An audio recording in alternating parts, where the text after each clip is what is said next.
தன் வேலையில் ஜாக்கிரதையாக இருக்கிறவனை நீ கண்டால் அவன் நீசருக்கு முன்பாக நிற்காமல் ராஜாக்களுக்கு முன்பாக நிற்பான்.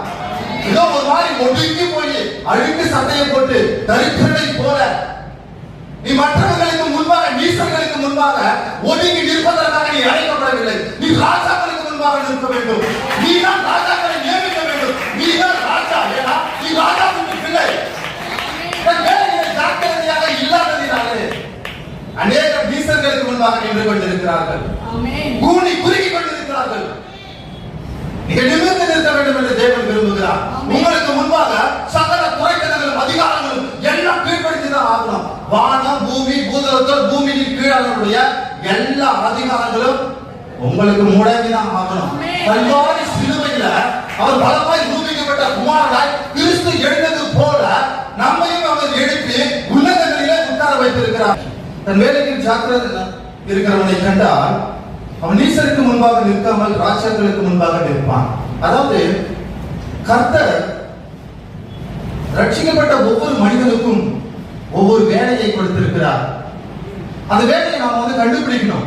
அந்த ஊழியத்தை நாம கண்டுபிடிக்கணும். பேதுரு சொல்றாரு, உங்கள் ஊழியத்தை, அதாவது உங்களுடைய அழைப்பை உங்கள் உறுதிப்படுத்திக் கொள்ளுங்கள், தெரிந்து கொள்வதை உறுதிப்படுத்திக் கொள்ளுங்கள்.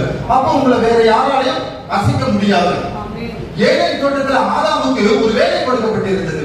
அது என்ன வேலை அப்படின்னு பாத்தீங்கன்னா, தோட்டத்தை பண்படுத்தணும், நல்ல பத்திரமா பாதுகாத்துக் கொள்ளணும், சந்தோஷமா இருக்கணும். ஆனா தேவனுடைய கட்டளைகளுக்கு கீழ்ப்படியாமல் போனது அப்படின்னா, தேவனுடைய கட்டளை தான் அங்கு ஆதாமுக்கு கொடுக்கப்பட்ட தன் வேலை. தன் வேலைகளை ஜாக்கிரதையாக இல்லாமல் போனதினால் பூமி சபிக்கப்பட்டது, முழு மனிதனும் சபிக்கப்பட்டது.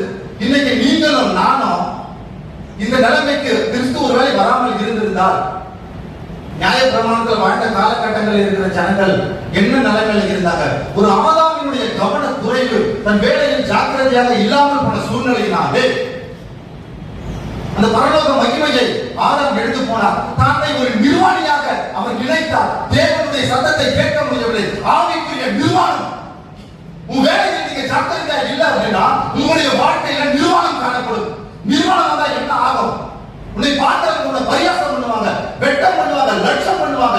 நீங்க வறுமை அடைவதற்கு காரணம் உங்களுடைய வாழ்க்கையில ஏதோ ஒரு பகுதியில ரகசியமாக செய்யப்பட்டிருக்கிற காரியங்கள்.